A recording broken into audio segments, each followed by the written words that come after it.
Je suis Zéphyr Caldwell. C'était un jeudi soir. Mon salon était dans un silence parfait, exactement comme je le laissais tous les jours. La télécommande alignée avec le sous-vert. La plante arrosée à l'heure. Le sol impeccable comme toujours. Un espace calme, prévisible dans un monde que j'essayais désespérément de contrôler. 10 jours avant le mariage. 10 jours avant que je ne pense regarder mon petit frère épouser la femme qu'il adorait. 10 jours avant que je ne croie que je pourrais enfin me sentir de nouveau en famille. Je m'étais convaincu que ce mariage serait une sorte de nouveau départ. Une façon de me prouver, de leur prouver, que j'avais ma place, que je n'étais pas seulement le type organisé ou fiable, mais quelqu'un qu'ils voulaient autour d'eux. J'ai payé la compte sans hésitation, $25 000 pour le Canyon Light Estate. J'ai même écrit sur l'enveloppe, jour de rêve de Gavin et Sloan. Dans un rare moment sentimental, j'avais besoin de croire que je faisais quelque chose de bien. Puis le message est arrivé de Sloan. Je me souviens du motif de vibration exact. Je me souviens de la bulle bleue sur mon écran, de la précision froide de ses mots. Nous avons décidé de faire un mariage petit et intime. Merci pour tout ce que tu as fait. J'espère sincèrement que tu comprends. C'était tout. C'est comme ça que j'ai découvert que je n'étais pas invité.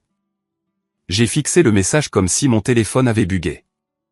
Comme si peut-être il y avait plus de texte à venir. Comme si peut-être j'avais manqué le vrai sens. Je l'ai relu cette fois et il disait toujours ce qu'il disait. Je n'étais pas sur la liste des invités. J'ai regardé la table basse, l'enveloppe avec le contrat à l'intérieur. Mon écriture semblait maintenant pathétique, naïve. J'ai tendu la main vers la photo encadrée posée à côté, moi et Gavin, âgés de 7 et 9 ans, debout au bord du lac, tenant des bâtons comme des épées. J'avais toujours cru que cette version de nous était toujours quelque part sous les années, sous les disputes, sous le silence. J'ai tenu cette photo si fort que le verre s'est fissuré. Une seule fracture à travers nos visages. Une ligne comme quelque chose de net qui a traversé un souvenir auquel je m'étais accroché pendant des décennies. J'avais besoin de réponses, pas d'une dispute. Juste des réponses. J'ai appelé maman, Lorna. Elle a décroché comme si je l'avais interrompue au spa, pas comme si j'étais son fils aîné, appelant au sujet d'une trahison qui changeait la vie. Savais-tu que je n'étais pas invité au mariage de Gavin, ai-je demandé, sautant toutes les politesses. Elle n'a même pas fait semblant d'être surprise. Ne fais pas de ça une histoire personnelle, Zéphyr. C'est le jour de Gavin. Donc, oui, elle savait. J'ai payé pour ça, lui ai-je rappelé. Doucement mais délibérément. Eh bien, répondit-elle, si tu dois aider, aide jusqu'au bout. Ne remue pas les choses maintenant. La voix de papa retentit faiblement en arrière-plan. Hank toujours à moitié présent. Tu es encore trop sensible. Laisse tomber. Et puis clic. Ils savaient. Ils savaient tous. Ce n'était pas une décision de dernière minute de Sloan. C'était un accord familial, un choix silencieux et calculé. Je me tenais dans mon salon, le téléphone, encore chaud dans ma main, la photo fissurée dans l'autre, et l'enveloppe d'argent sur la table. J'ai réalisé alors que je n'étais pas leur famille. J'étais une ligne budgétaire, un sponsor, un outil. La question résonna, s'ils savaient et prenaient quand même mon argent, depuis combien de temps c'était leur plan? Et puis un souvenir refit surface, quelque chose que ma mère avait dit quelques mois auparavant, à moitié en plaisantant après un dîner de famille. Tu éclipses toujours Gavin et il déteste ça. À l'époque, j'en avais ri. Mais maintenant, cela sonnait comme une stratégie. Le lendemain matin, je n'ai pas crié. Je n'ai rien jeté. J'ai ouvert mon ordinateur portable. Je n'allais pas me disputer. J'allais trouver la preuve. J'avais besoin de savoir quand exactement ils avaient décidé de me rayer et pourquoi. Mon esprit a rejoué un dîner d'il y a 3 semaines. Gavin avait annoncé les fiançailles. Maman a applaudi. Papa a versé du vin. Sloan a fait un charmant petit discours sur l'amour et les nouveaux départs. Ils ont mentionné Canyon Light Estate, et je pouvais voir l'hésitation derrière le sourire de Sloan. Gavin a marmonné quelque chose sur le fait de regarder les options. Il était sans emploi depuis plus d'1 an, bien que personne n'ait utilisé le mot chômeur. C'était toujours en transition. Sans réfléchir, j'ai dit, laissez-moi m'occuper de la compte. C'est ma tournée. L'ambiance a changé. Soudain, j'étais le favori, le héros. Tout le monde était chaleureux avec moi pendant 5 bonnes minutes. Je me suis occupé de la paperasse moi-même. J'ai coordonné avec le lieu. Je m'en suis chargé parce que c'est ce que j'ai toujours fait. Je ne payais pas seulement les choses. Je portais des choses pour eux tous. Et maintenant, je n'avais même pas le droit d'y assister. J'ai tapé l'URL du site web du mariage. La page d'accueil s'est affichée. Gavin et Sloan souriant sur une photo de fiançailles au coucher du soleil. J'ai cliqué sur une autre histoire. Ils avaient écrit qu'ils avaient économisé pendant des années. Qu'ils avaient construit ce rêve ensemble, juste eux deux. Aucune mention de la personne qui avait rendu ce lieu même possible. Pas une seule ligne. Je n'étais pas seulement non invité. J'étais effacé. J'ai ouvert Instagram. J'ai tapé le hashtag du mariage. Des photos se sont chargées. La fête de célibataires. Les dégustations de gâteaux. Les visites du lieu. Maman était sur l'une d'elles, tenant un mimosa à côté de Sloan, la même femme qui m'avait dit de ne pas en faire toute une histoire. Et sur une autre photo, ma cousine Tessa. Elle souriait à côté de Gavin il y a 2 week-ends. Nous avions pris un café quelques jours après cette photo. Elle n'a jamais dit un mot. Ce n'était pas seulement Gavin et Sloan. Toute la foutue famille avait choisi son camp. Puis un autre coup. Un email de Canyon Light Estate. Selon la demande du marié, votre accès au portail de planification a été révoqué. Toutes les communications passeront désormais directement par Gavin et Sloan. J'ai fixé l'écran. Mon nom était sur les documents. La facture portait mon email.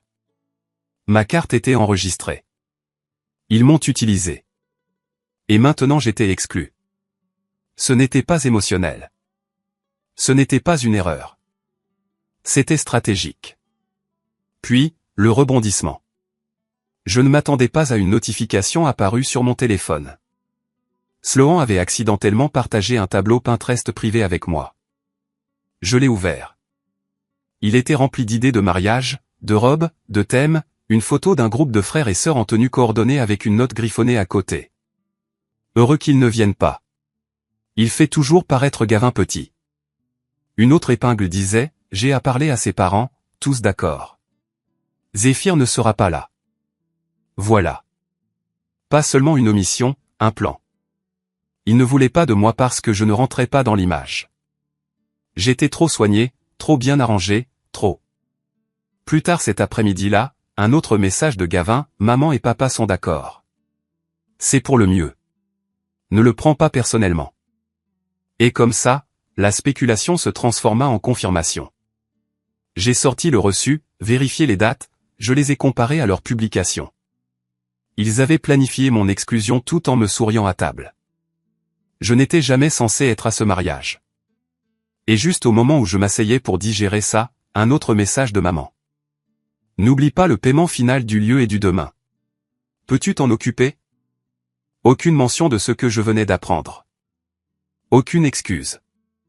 Juste un rappel de payer. Et c'est là que j'ai su. Ils ne m'ont pas exclu à la dernière minute. Ils avaient tout construit sans moi. Et la seule chose dont ils avaient besoin de moi était le silence et une carte de crédit. Le ciel dehors avait viré à cette brume orange brûlée qu'Austin prend avant une tempête. J'étais assis à ma table de cuisine, entouré des fragments de ma confiance, des emails, des captures d'écran, une copie de la facture du mariage avec ma signature dessus. Je n'avais pas dormi. Mes mains tremblaient, mais mon esprit ne spiralait plus. Il se concentrait sur les faits, sur le papier, sur le pouvoir. Miles est arrivé 20 minutes après que je l'ai appelé. J'ai à peine pu prononcer les mots au téléphone. Il a juste dit, j'arrive. Il est entré comme il l'avait toujours fait, comme un membre de la famille. Il m'a regardé, a regardé le chaos sur ma table et n'a pas dit, tu vas bien? Il a dit, qu'est-ce qu'ils ont encore fait? Je lui ai tout montré. Le message de Sloan, le fil de discussion de groupe familial où j'étais exclu, l'email révoquant mon accès à la planification, le dossier Pinterest que Sloan avait accidentellement partagé avec moi, chaque détail est manipulateur. Il ne m'a pas dit de laisser tomber. Il n'a pas essayé d'enjoliver quoi que ce soit. Ils t'ont utilisé toute ta putain de vie, Zef. Et maintenant ils utilisent ton silence. Es-tu sûr de vouloir leur donner ça aussi? Mon téléphone a vibré 3 fois de suite. Maman, s'il te plaît, envoie le paiement restant pour le lieu avant demain midi. C'est la dernière étape. Gavin. Sloan dit que la compte du traiteur est due. Peux-tu t'en occuper? Sloan, as-tu la disposition mise à jour pour l'arche de la cérémonie? Je veux que l'allée soit retournée. Pas un message me demandant si j'allais bien. Pas un seul reconnaissant ce qu'ils avaient fait. Je n'étais pas une personne. J'étais l'équipe logistique. Je me suis levé, je suis allé à mon bureau à domicile, j'ai sorti le dossier intitulé « Contrat de mariage », ma version d'une carte de champ de bataille. Chaque reçu, chaque contrat, chaque signature, les miens. Je n'étais pas seulement un aide. J'étais le contact légal, la partie responsable. J'ai appelé Nadia Serrano, notre conseillère juridique interne au travail. Je lui ai dit que c'était personnel, non lié à l'entreprise. Elle a quand même décroché à la première sonnerie. J'ai besoin de ton avis sur quelque chose rapidement. Je pense que je suis assis sur une bombe nucléaire légale. En moins de 20 minutes, Nadia a confirmé, vous êtes le titulaire du contrat pour le lieu.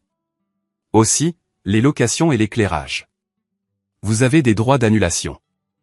Vous paieriez une pénalité, oui, mais vous n'êtes pas bloqué. Si vous continuez à envoyer de l'argent sans clarifier votre rôle, vous pourriez vous mettre dans l'embarras plus tard. Il ne s'agit pas de sentiments, Zéphyr. Il s'agit de responsabilité. Elle a fait une pause, puis a ajouté, savent-ils seulement que c'est vous qui êtes sur les contrats? Et c'est à ce moment-là. J'ai pensé à la façon dont ils avaient coupé mon accès au portail, demandé plus d'argent, dit à tout le monde que c'était leur œuvre. Non, ils ne savaient pas. Ils n'ont jamais demandé. Ils ont supposé que je ne me battrais pas parce que je ne l'avais jamais fait. C'était leur plus grande erreur. Je n'ai encore rien annulé. Mais j'ai imprimé chaque document, créé une feuille de calcul, étiqueté les fournisseurs par ordre de priorité, ajouté des notes sur les conditions d'annulation. Miles est entré dans le bureau avec 2 cafés. Tu vas tout faire sauter? Non, dis-je. Pas encore. D'abord, je vais mettre la table, puis je vais les laisser s'étouffer avec leurs propres prétentions. Un email est arrivé de Canyon Light Estate. Veuillez confirmer le contact de paiement pour la facturation finale. Le contrat actuel liste Zéphyr Caldwell. Il pouvait révoquer mon accès au portail de planification, mais pas la loi, pas la vérité. Le lendemain matin, 9 jours avant le mariage, j'ai préparé mon café et j'ai fixé le désordre devenu ordre sur mon bureau. Une feuille de calcul codée par couleur des contrats de fournisseurs, un calendrier marqué de date limite. Mon téléphone était posé face cachée, vibrant toutes les quelques minutes. Je ne me précipitais pas vers la destruction. Pas encore. Je voulais leur offrir quelque chose de rare, une dernière limite, une ligne dans le sable, juste pour voir ce qu'ils en feraient. J'ai rédigé un message, clair, professionnel, dépourvu d'émotion. Tant que je ne recevrai pas une confirmation écrite que je suis invité au mariage, un rôle défini pendant l'événement et une explication de mon retrait du processus de planification, je n'autoriserai ni ne traiterai aucun paiement supplémentaire. Je l'ai envoyé aux 4, maman, papa, Gavin et Sloan. Pas d'insultes, pas de théâtralité, juste des faits. Un mur qu'ils ne pouvaient pas manipuler. La première réponse est venue de maman. Après tout ce que nous avons fait pour toi, c'est comme ça que tu agis. Parfois, je pense que tu n'es heureux que quand tu tiens quelque chose sur les gens. Puis papa est intervenu. Ne peut-on pas juste rendre ça facile pour tout le monde? Pourquoi faut-il toujours que ce soit si dramatique? Gavin, bien sûr. Tu aimes contrôler, n'est-ce pas? Tu ne peux même pas laisser ton propre frère avoir une journée sans en faire une histoire pour toi. Sloan, si tu essaies de transformer ça en une sorte d'intervention émotionnelle, ne le fais pas. Ce n'est pas ton histoire. C'est la nôtre. Pas un seul d'entre eux n'a abordé la demande réelle. Ils n'ont pas nié m'avoir retiré. Ils n'ont pas présenté d'excuses. Ils ont juste attaqué. J'ai appelé ma mère. Pas de message cette fois. Je voulais entendre sa voix. Je voulais la pause. L'hésitation. Savais-tu qu'ils m'ont dit que je n'avais pas ma place? As-tu lu ce message? Silence. Je suis sur tous les contrats. J'ai payé pour le domaine, pour la nourriture, l'éclairage, le divertissement. Savais-tu cela? Encore du silence. Alors, je te demande, veux-tu de moi comme ton fils ou veux-tu de moi comme ton portefeuille? Tu n'auras pas les deux. Sa voix craqua un tout petit peu. Juste assez. Gavin a besoin de ça, Zéphyr. Juste cette fois. Laisse-le briller sans que tu sois à côté de lui. C'était ça. La vérité en un souffle. Je n'étais pas une menace pour le mariage. J'étais une menace pour son image. Plus tard cet après-midi-là, j'ai examiné à nouveau les estimations des fournisseurs. Quelque chose ne me plaisait pas. J'ai trouvé une ligne détaillée pour des articles de menu améliorés, des compléments de décoration spéciale et des éléments d'éclairage supplémentaires que je n'avais jamais approuvés. Cela ne faisait pas partie du paiement final qu'ils avaient réclamé. Ils avaient accumulé des extras, supposant que je signerais simplement, que je financerais tout. En silence, puis vint l'appel qui fit basculer la balance. Ma tante Meredith. Zéphyr, chérie, je voulais juste dire à quel point je suis fier de Gavin, économisant pour ce mariage tout seul. Des années de travail acharné. Quel homme il est devenu. J'ai failli rire. C'était donc ça l'histoire. Gavin le phénix. Gavin le marié self-made. Mon rôle effacé. Je n'étais pas juste mis de côté. J'étais effacé. Et c'est là que j'ai su que la limite que j'avais fixée n'était pas pour créer la paix. C'était un test. Et ils l'ont échoué haut la main. J'ai commencé à tout compiler. Chaque devis, chaque fausse affirmation, chaque insulte tapée dans un fil de discussion. Et j'ai envoyé un email à Nadia. Il ne s'arrête pas. J'ai besoin de connaître mes options. Il ne voulait pas seulement mon argent. Il voulait le crédit.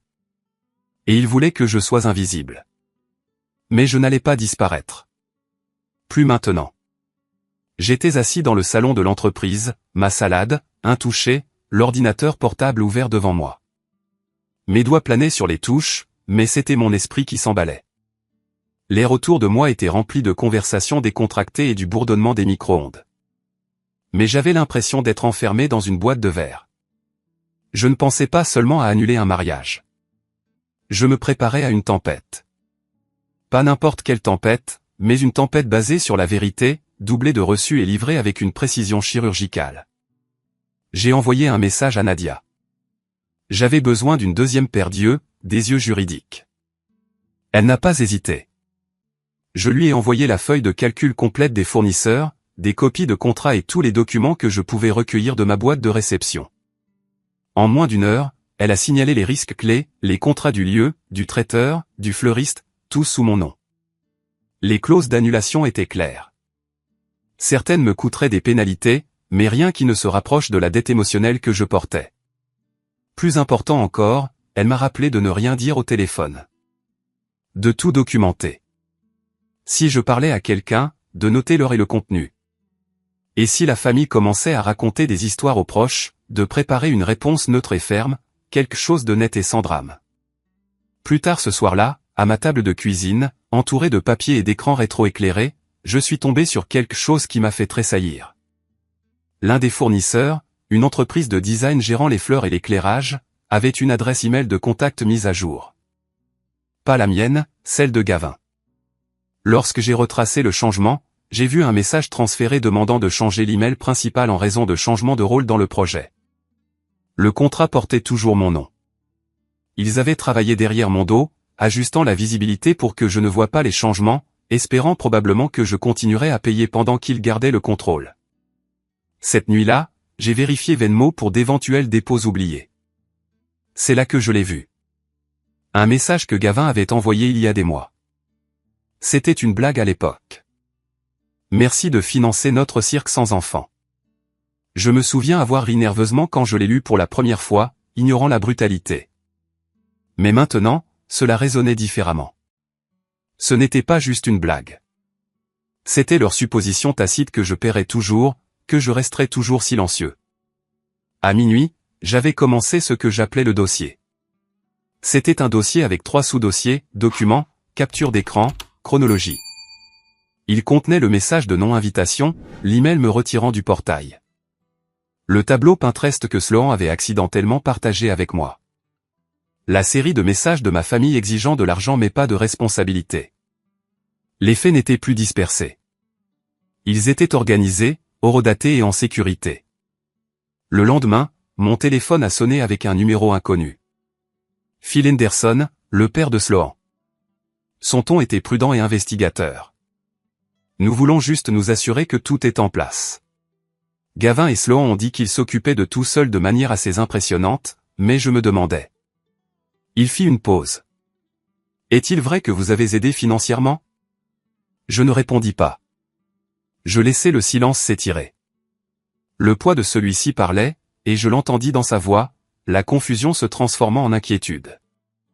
On lui avait vendu une fantaisie. Mais la vérité fuyait maintenant. Le même soir, j'ai reçu un message d'Elliot de Canyon Light. Je voulais juste prendre des nouvelles. Gavin a demandé à transférer la coordination à une autre partie. Sloan a également mentionné une éventuelle excuse de problème technique si les choses changeaient à la dernière minute. Il rédigeait déjà un récit, préparant leur plan de sortie au cas où je tirais le tapis. Il était temps. J'ai esquissé ma stratégie comme une carte de bataille. Je ne les alerterai pas. J'annulerai tout directement par des voies officielles, un fournisseur à la fois, chaque annulation avec confirmation. Pas de drame, pas de scène, juste des conséquences. Le soleil du matin filtrait dans mon bureau comme n'importe quel autre jour. Café à la main, j'ai ouvert le dossier de documentation, puis ma liste de fournisseurs. Il n'y avait plus de place pour l'hésitation. J'exécuterai chaque étape avec précision. Une par une, les cartes tomberaient silencieusement et proprement. J'ai d'abord appelé Canyon Light et Stat. Elliot a décroché. Je lui ai dit calmement que j'étais le titulaire du contrat pour l'événement à venir et que j'exerçais mon droit d'annulation. Il n'a pas semblé surpris, mais il a semblé prudent. Nous allons traiter cela aujourd'hui et envoyer une confirmation d'annulation ainsi que le détail des frais, dit-il. Mais veuillez noter que, puisque nous fournissons des services groupés, cela entraînera des annulations pour les réservations connexes, sécurité, barman, voiturier. Tout est lié à l'accord principal. Parfait. Cela signifiait que je ne tirais pas seulement sur un fil. Je démêlais toute la tapisserie. Ensuite, le traiteur. J'ai confirmé le numéro de contrat, reconnu les frais d'annulation et demandé une confirmation écrite immédiate. La femme au téléphone a hésité. Êtes-vous sûr? Parce que la mariée a spécifiquement dit que vous ne seriez pas présent. Ces mots m'ont piqué, mais ont prouvé mon point. Ils avaient dit au fournisseur que je n'étais même pas invité tout en comptant sur mes paiements. J'ai raccroché, ajouté le journal de conversation à mon dossier. Photos et vidéos annulées. Fleuriste terminé. Groupe et Digiparty. Fournisseur de gâteaux et desserts réglés. Chaque appel laissait une trace écrite. Chaque email était étiqueté et classé. À midi, c'était fait. J'avais vidé l'événement sans jamais élever la voix. Il ne le saurait que quand il serait trop tard pour y remédier. C'est là que le vrai bruit a commencé.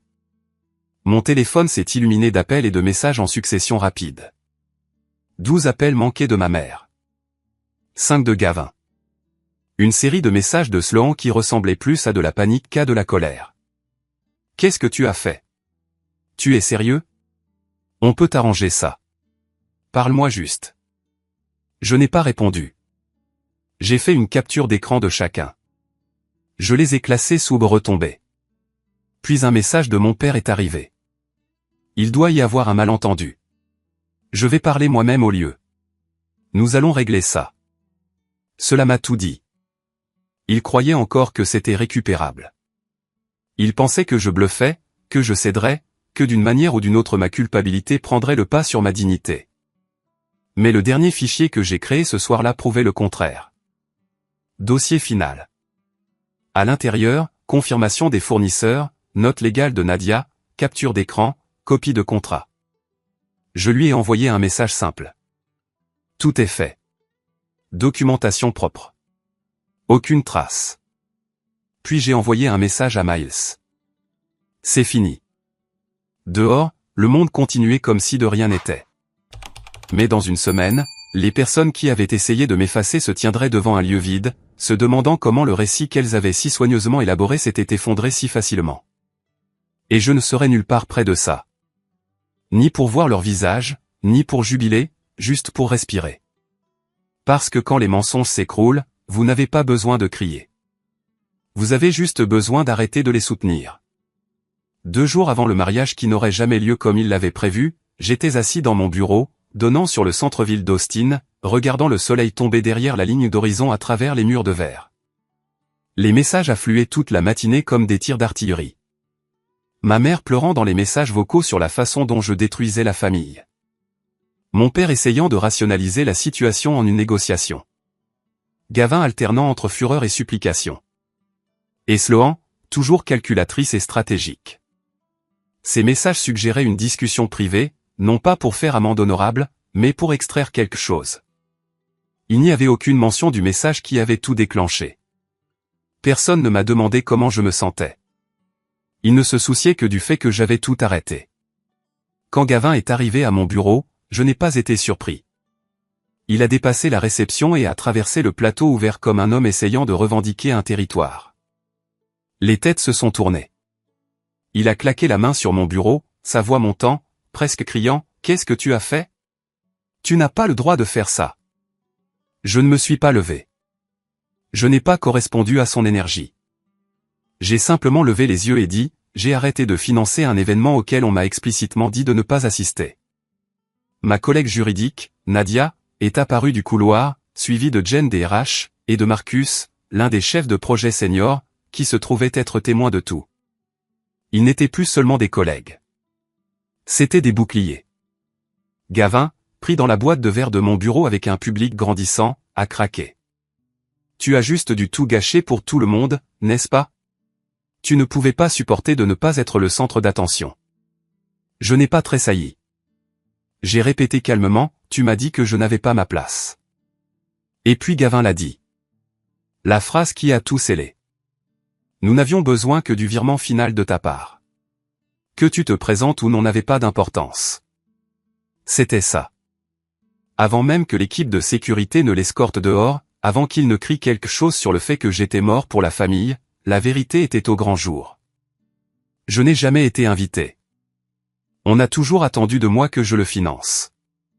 Cette nuit-là, la campagne de diffamation en ligne a commencé. Sloan a publié des histoires vagues, émotionnellement manipulatrices, sur un frère jaloux sabotant leur mariage. Ma mère a appelé des parents éloignés et des voisins pour raconter sa version des événements. Des gens ont commencé à m'envoyer des messages remplis de culpabilité bien intentionnée. Tu ne peux pas juste laisser tomber pour un jour? C'est la famille. J'ai envoyé un message à tout le monde, soigneusement formulé avec l'aide de Nadia, j'ai été exclu d'un événement que j'ai financé et contracté. J'ai exercé mon droit légal d'arrêter le paiement. Je ne discuterai pas de cela davantage.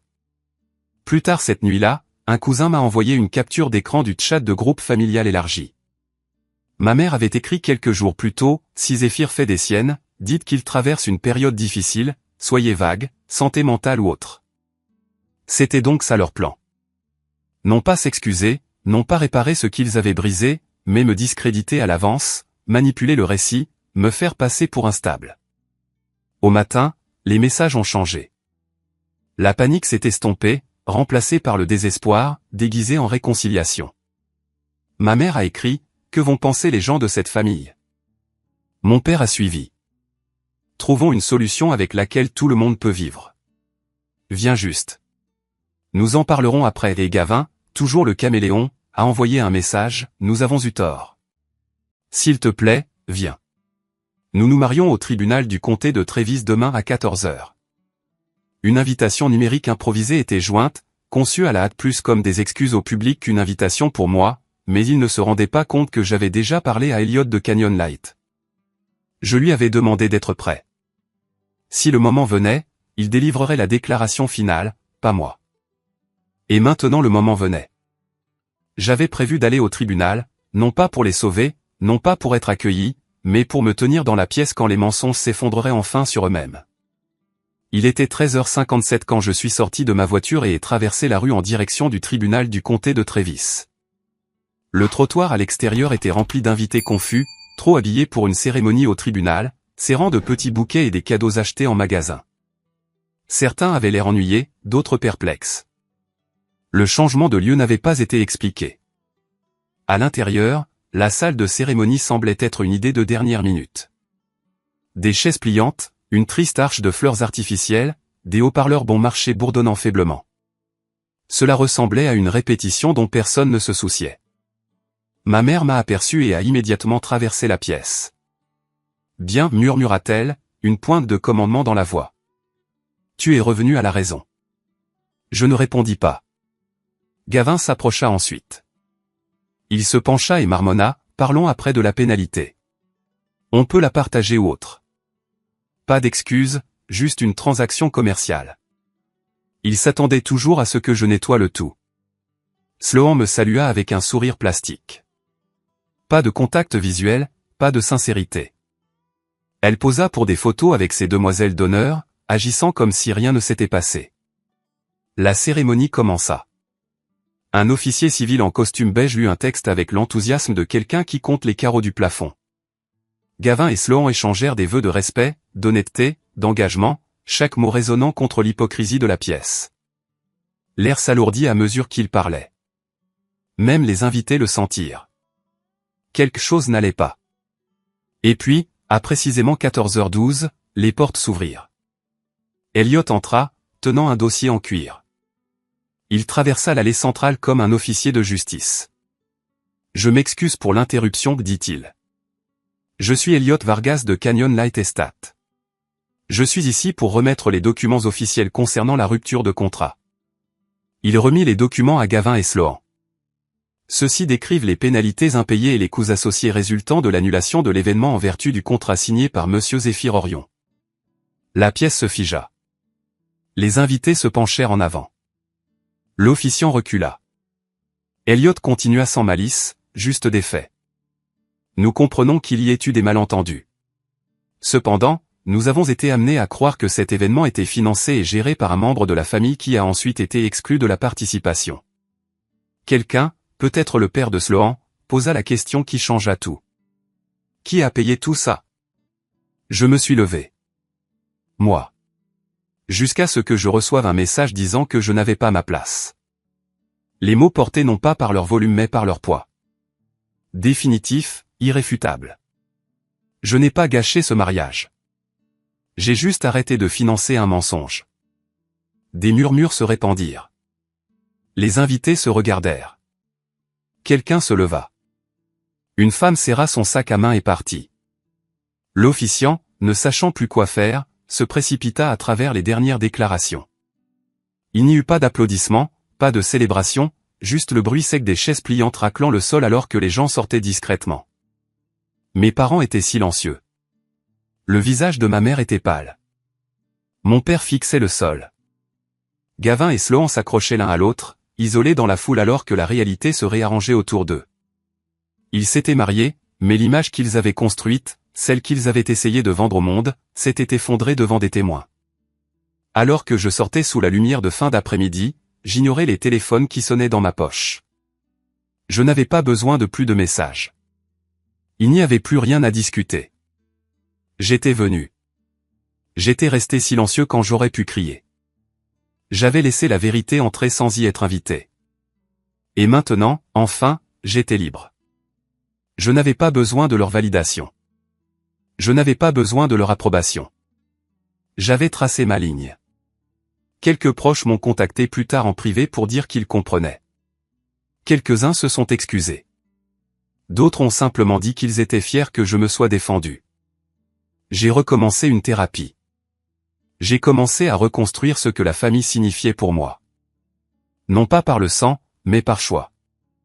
Et j'ai arrêté de me demander ce que je valais pour eux. Je le savais déjà. Et maintenant, tout le monde le savait aussi. Certaines personnes vous diront que la famille est tout. Que le sang passe toujours avant tout. Que quoi qu'il arrive, vous devez pardonner parce que ce sont votre famille. Mais debout devant ce tribunal avec le soleil de fin de journée frappant mon visage et l'écho des vœux de mariage de mon frère résonnant encore creux à mes oreilles, j'ai réalisé quelque chose que j'aurais aimé comprendre il y a des années. La famille n'est pas définie par l'ADN. Elle est définie par le respect, par la réciprocité, par l'accord tacite que l'amour ne devrait jamais venir avec un reçu ou une laisse. Ce qu'il voulait de moi n'était pas de l'amour. C'était de la loyauté sans limite, du silence sans dignité, et de l'argent sans signification. Et pour la première fois de ma vie, j'ai dit non. Je n'ai pas crié. Je n'ai rien détruit. Je ne les ai pas humiliés en ligne ni n'ai gâché la cérémonie par une explosion dramatique. J'ai simplement arrêté de jouer le rôle qu'ils m'avaient écrit. Un rôle qui exigeait que je sois utile, mais invisible, généreux, mais silencieux, réussi, mais jamais trop. Ce qui a fait le plus mal n'a pas été d'être exclu. Ce n'a même pas été la trahison de savoir que j'avais payé pour une célébration où je n'étais pas le bienvenu. C'était de réaliser depuis combien de temps j'avais accepté des miettes en échange de mon silence. La façon dont ils m'ont effacé de l'histoire et réécrit le passé pour s'adapter à leur confort n'était pas nouvelle. C'était juste plus fort cette fois, plus audacieux. Mais quelque chose s'est libéré en moi ce jour-là. Quelque chose d'important. Je me suis vu non pas comme ils me voyaient, mais comme j'étais vraiment. Une personne qui avait de la valeur au-delà de ce que je pouvais donner. Un fils qui méritait d'être vu. Un frère qui avait tout le droit d'attendre un amour qui ressemblait à de l'amour, et non à une obligation se faisant passer pour une tradition. Si vous avez déjà été dans cette position, mis à l'écart, utilisé, manipulé par les personnes même qui auraient dû vous soutenir, alors peut-être connaissez-vous la rage silencieuse que j'ai portée pendant des années. Peut-être avez-vous aussi essayé de gagner une place dans une maison qui n'a jamais été construite en pensant à vous. Et peut-être, comme moi, avez-vous finalement atteint un point où vous avez cessé de demander une place à table et avez commencé à construire la vôtre. Cela ne signifie pas que c'était facile. La guérison l'est rarement. Il y a eu des nuits où j'ai rejoué ce message, « Tu n'as pas ta place ».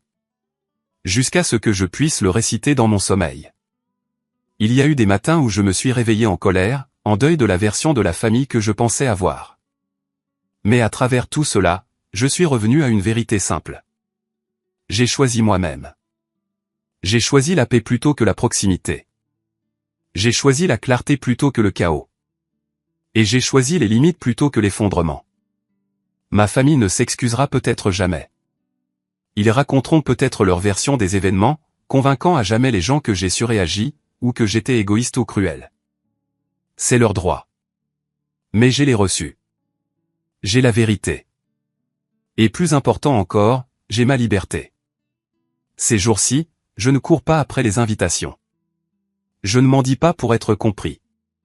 Je ne mesure pas ma valeur par ce que je suis prêt à sacrifier pour être toléré.